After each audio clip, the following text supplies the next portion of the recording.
Hey, how you doing? This is Adam Post. Hollywood workers are in more trouble than they were even just a couple of days ago. It was bad enough that they were going through a massive industry depression that was also moving work out of the area that they actually could work in and sending it to other states, sending it overseas. Now they're dealing with massive wildfires, and the wildfires have done a tremendous amount of damage. This kind of a natural disaster is something it does take a while to bounce back from. I personally went through the Hurricane Sandy 2012 storm.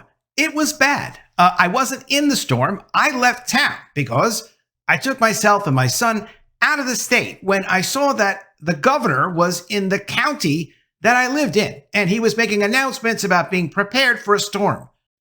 In New York State, where I live, there are many counties. For him to be in my county made me realize this is not for me. I've got to get out of the area. So I did. The area in a situation like this is destroyed. We had massive flooding. Could not get back into the house for more than a year. In the case of the Hollywood fires, people are losing their entire houses. They're losing jobs, the entire infrastructure where people work. They're having problems right now with communications. Communications will get restored. But the amount of disruption that this does to people's personal and professional life really can't be overestimated. It is massive. As disruptive as you can imagine this could be, if you haven't gone through something like this where your entire town, or at least a large portion of it, is pretty much wiped out and it looks like a bomb hit the place. And I'm not exaggerating. That's what NPR actually said. Unless you've gone through that, it's very hard to relate, even just going through your own personal items after the event. Things that you never really cared about, like just extra stuff in the closet, looking at things that got destroyed there. It's disorienting. But I do have to say, at least where I was living, we weren't going through some kind of a local industry depression. In the case of Hollywood, they've got this disaster on top of a massive industry contraction. People should not lose hope. There will always be a future for people if they have a great attitude and just do your work. But in the case of this area, people should not be waiting around for the phone to ring. In a lot of cases, there aren't even phones anymore. From The Hollywood Reporter, LA fires another brutal blow to battered Hollywood crew members. Workers who have recently weathered multiple production slowdowns are now being hammered by another event outside their control. Quote, I keep reinventing myself, and this just kicked me right in the gut. And from the Los Angeles Times, for Hollywood workers, LA fires are the latest setback as productions halt. What productions are halting? Plenty of them. From Business Insider, the LA fires have halted Hollywood TV and movie production. Hacks, Grey's Anatomy, and other shows are on hold. That also includes Amazon Prime's Fallout. And productions will be started up again. Of course, they'll be started up again. The main problem, though, is people can't afford to lose any work as it is. In addition to that, imagine all of the elements that goes into producing any Hollywood production of any size, a reality show. The next episode of Fallout. You need so many people that know what they're doing, working on that crew, putting that project together. It's like a million little pieces. Everyone is going through some kind of a disaster right now in Los Angeles, and that's not going to get fixed. Eventually, it'll just be over, even though fires are still burning in Los Angeles. But how are people supposed to go and perform and really be at their best after they've gone through either losing their house or knowing someone else who lost their house, went through some kind of harrowing experience? It's going to be even more of an incentive to produce outside of the Los Angeles area. Now studios have to deal with the disincentive of wanting to produce locally. It's already been a problem that it's a little unpredictable and very expensive to produce in the local Hollywood area. Now they have a massive disincentive to produce locally because are you even going to have access to all the elements you need to put together a production? And if you don't, then what happens? Things get delayed. That costs even more money. It's a massive disincentive to produce locally. Disincentive, the opposite of incentive, a factor, especially a financial disadvantage, that tends to discourage people from doing something. Hollywood was already going through a contraction. Deadline was doing a series called Hollywood Contraction. The last one they did, Film LA, to raise permit fees citing production slump and rising costs. Why haven't they done another article since June? Well, because it's not that things have improved. They've gotten worse. And really, although it's good content for me, it's just depressing to see. From the Los Angeles Times, so far 10 dead, more than 9,000 homes and structures damaged or destroyed in LA County fires. From NPR, quote, like a bomb was dropped. Authorities warn of extensive damage as LA fires rage. And from LA List, death toll jumps to 10 as fires take staggering toll on Los Angeles. And in this recent fire, which was a new fire, Kenneth Fire in West Hills being investigated as arson, a person was detained. That person was detained by civilians, residents that lived in the area. They saw what the guy was doing and they stopped him. Not before he started the fire, but they stopped him at least from getting away. I don't know how these fires started. I don't know if we're going to find out how the fire started. This new one definitely sounds like an arson. I'm not an investigator. I don't know how the fire started, but this really is an absolute disaster. And it's going to interfere with people getting work. I don't want anybody getting depressed over this. I'm just saying, don't wait for the phone to ring. Make other plans. Don't be patient with this. Be proactive. From The Hollywood Reporter, Dutch Merrick fought to save his house for hours on Tuesday night and well into Wednesday morning, as one of the wildfires currently ravaging the LA area, the Eaton fire, charged toward his neighborhood in Altadena, California, the veteran prop master and armorer did what he could, continuously watering his roof, plants, and the dry leaves on his lawn with a hose in an attempt to repel the flames. Eventually, a hailstorm of embers and cinder began to subsume his neighborhood, and he fled before the sun rose Wednesday. Though he doesn't know for sure yet, Merrick is fairly certain his home is now gone. It's a bitter pill to swallow after what he describes as a series of challenges for workers like himself in the entertainment industry. The COVID-19 pandemic, the double strikes in 2023, and the damaging production slowdown that lingered after. In the last few years, he's adapted by launching new business ventures, including a prop gun set safety workshop and a live fire learning course. But all of his materials for those classes were in his house, and he believes have gone up in smoke. Merrick now feels he has to start anew. Again, quote, I keep reinventing myself, and this just kicked me right in the gut. He's not alone. For local crew members who have weathered a grueling few years, the LA wildfires have brought devastating new challenges. Simultaneous blazes have scorched tens of thousands of acres in the LA area over the last 2 days. Tens of thousands of acres is a lot of area. It's not even possible to imagine, but just imagine it's a really big area. This is not being exaggerated. This prompted the evacuations of more than 100,000 people and destroyed over 1,000 structures, now up to 9,000 structures, some of which were homes of entertainment workers. Some of these are the workers, some of these are actors, some of these are producers. How are you going to pitch new projects?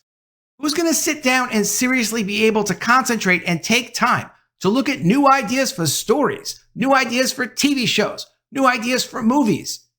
Try to collaborate in some creative, energetic way when all anyone can think about is that the entire county is suffering from wildfires.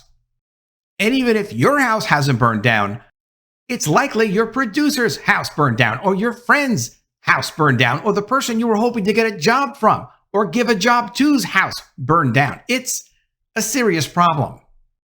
And this really sets them back. All of them. Quote, so many members of the entertainment community have struggled since COVID, says Mike Miller, the vice president of the major crew union IATSE and the director of its motion picture and television department. Quote, and this is just going to compound those struggles. Miller estimates that at a minimum, hundreds of his union's members live in evacuation zones in the county. As of press time, the largest blaze, the Palisades Fire, which began in the affluent coastal community of Pacific Palisades, abutting the ocean, has spread across more than 15,000 acres and was 0% contained. The Eaton Fire has devoured more than 10,000 acres in an area including Altadena and Sierra Madre and was also 0% contained. 0% contained means they're not stopping the fire. Eventually, the fire will stop. But as we've all heard on the news, there were a lot of problems with managing their resources, having enough firefighters, having access to water so that if firefighters showed up, they could actually put water on the fire. While stars and executives like Billy Crystal, Tom Hanks, and Ann Sarnoff have long been known to reside in the Palisades, Merrick points out that many people in the entertainment business also live in Altadena. But we have a whole Altadena film community with our own Facebook group, and it's this amazing, beautiful little enclave with 1870s, 1920s, and 1950s homes. It's like this architectural gem covered in trees, hidden off the beaten path, he says. On Wednesday, This Is Us star Mandy Moore posted on social media that she had fled and lost her Altadena home. Diego Mariscal, who has come up in a few of these videos we've done, he seems like he's a great guy that helps people out, is a Dolly Grip who is also the administrator of the popular Facebook and Instagram account Cruise Stories. He says that 4 close friends lost their homes as a result of the wildfires. One of those homes in Altadena was being used as an exterior location for a series he's working on now, Apple's Shrinking. Quote, "It's surreal," he says. "This really puts everyone on a level playing field. It doesn't matter if you're rich, you're poor, or anything. It's not taking any sides. How is this going to affect location shooting? So now whatever work that they did at that location, can they even do additional work at that location? And it is on fire, so probably not. It was destroyed most likely, or at least severely damaged. Are they going to add it back with CGI? And what about future locations? All the locations that they plan to do work in, if they're no longer viable, then why is any studio going to say, you know something, can we just do this in Georgia? Like, let's just restart this in Georgia, or put it in Canada, or any other multiple locations, the UK. How are you going to start production somewhere where you don't know if the locations are even still there? You're always going to send someone out to scout out locations before you're going to do any kind of production and make sure you can secure them and do all those things. There are going to be some locations that are missing now and no longer available. I come off as tough sometimes, and I come off as harsh, and I am both those things. I would want to help anyone I possibly could and get them work in this area. At the same time, if I'm responsible for producing a production and I have a deadline and a lot of people are counting on that work being done because it's not the production crew alone, when you market and produce something, that affects the jobs and the work of other people. It affects investors. It affects so many things on so many levels. It's such an extensive network. If I was starting a production now and I was going to do it in this area, I couldn't go ahead and do it in this area anymore if I had a viable alternative where I knew all the resources and the locations were in place. How could anyone do that now? Someone will, people will, but it's going to be very difficult for this area. As the fires raged on Wednesday, the Grip and Craft Services Union, IATSE Local 80, opened its Burbank soundstage to members of the community as an emergency shelter. The International Union, meanwhile, on Tuesday night, activated its Disaster Response Committee, which approves emergency financial assistance for members who are deeply impacted by these situations. But even crew members who are not being evacuated from their homes are likely to feel the effects of the wildfires over the next few days. On Wednesday, the LA County Fire Department called for all permits for film and television production in Altadena, La Crescenta, La Canada, Flint Ridge, and unincorporated Pasadena to be withdrawn. You're going to withdraw all the permits? They have to withdraw all the permits now. Entertainment companies moved quickly to suspend ongoing work in the county on series like ABC's Grey's Anatomy, Jimmy Kimmel Live, Max's Hacks, and NBC's Suits LA. While it's unclear how long these production suspensions will continue, they come on the heels of major production slowdowns that have slashed work opportunities for local crew members. Shoot dates in the LA area for films were down 48% compared to the 5-year average in the third quarter of 2024, while for television they fell more than 53%. Some entertainment workers have, as a result, fled the industry for stabler occupations or left LA altogether. In an effort to bring entertainment work back to California, Governor Gavin Newsom has proposed supercharging the state's film and television tax credit program. His recommended budget for 2025, which has not yet been approved, would more than double the amount earmarked for film and television production incentives from $330 million to $750 million a year, which we have covered before. And the problem with this is the number is too small. They're competing with markets that don't have upper limits in terms of the total amount you can spend. And California has limitations on how that money can be accessed. So in the UK, for example, I could do above-the-line reimbursements and not just below the line reimbursements, which is this. If I pay an actor, if I pay a top celebrity $5 million, $10 million, $25 million to do a production, the tax credit can reduce that amount by whatever the tax credit is. Let's say it's 25%. Then I get 25% cash back for paying Brad Pitt, say, $20 million. That's nice. It's cheaper and it's more affordable now to produce this. Well, you can't do that in California. How can they have this policy at all? This was unrealistic before they had the wildfires. Now it's completely unrealistic. Even with that potential sweetener on the horizon, Mariscal, the administrator of Cruise Stories, imagines that the wildfires may be the final straw for some workers who have remained and been struggling to make ends meet. But I think they're just going to say, F it. If you're barely making your mortgage payments and now your house is gone, and that was kind of like the golden egg you had for your financial future, it's devastating, he says. Others, however, will pick up and set up shop again, and they'll rebuild, he says. That's what people do. It's true. And then the one advantage is, for a lot of people who will leave that area and say, you know what, I'm not in this industry anymore, or like many people have already done, move to Georgia, move to New York City, move to the UK, where there is demand for work, for production, the things that you actually do. You don't have to leave the industry, you do have to leave the area. When people leave the area, it will be a smaller market for people to provide services, and those people will get work. But people should not try to wait out this disaster getting rebounded from, because it's unknown how long it's going to take. And problem solving usually takes longer than people think it's going to take. IATSC leader Miller argues that crew members are no stranger to hardship and that many will ultimately choose the latter option, just more bruised and battered. Quote, our members are resilient, he says. We're going to be there to support them, and I'm confident that we'll be able to come through this. But it's absolutely going to add additional burdens to many people in our industry that are already struggling. And from the LA Times, as the market for documentaries and other content slowed and work dried up in Hollywood, producer Courtney Gleason was already worried about making the mortgage payments on the home she bought last year with her boyfriend. Now, as raging fires have halted TV and film production in Southern California, and many in the industry have lost homes, she's terrified that the entertainment business will be set back again. Courtney, if you can hear me out there, yes, it's going to be aggressively set back again. Not to be negative. You have to be realistic, deal with the current situation, and move on any way you can. Though she's been in the industry for 12 years, Gleason is now reluctantly looking at restaurant jobs to get by. Quote, the industry in the town is so fragile that every little thing becomes a bigger bump in the road, she said. Another bump that will push things back from getting ramped up.